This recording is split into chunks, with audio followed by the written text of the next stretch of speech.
Judith i ara us presentaré el treball dels toros. Presentació.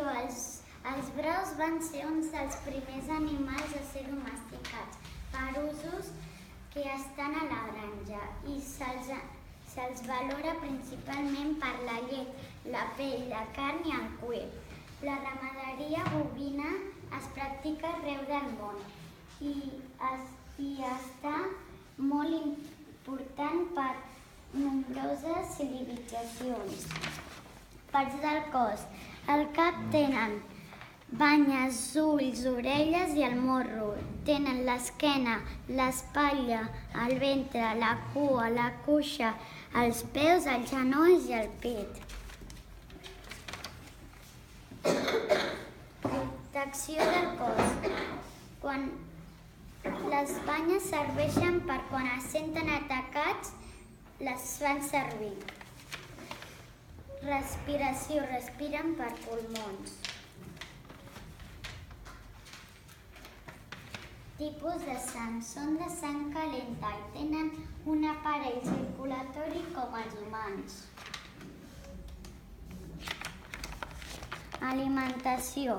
Els bous o toros són herbívors i mengen tiges, fulles i beines de llavors. Quan pasturen, masteguen a la batejació el ritme del batec del seu cor fins convertir-la en un bol alimentici. El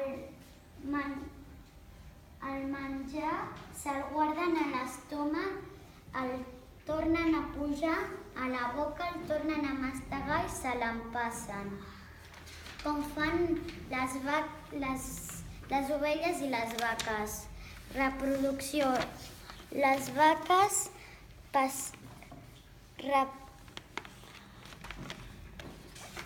presenten el cel cada 21 dies i està present només durant 2 o 4 dies. En les vaques la gestació dura 9 mesos aproximadament. Desplaçament. Caminen i corren.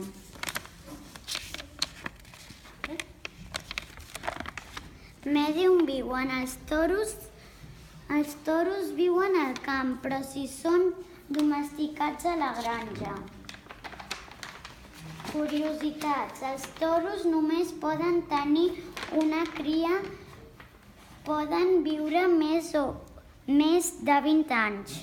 Espero que us hagi agradat.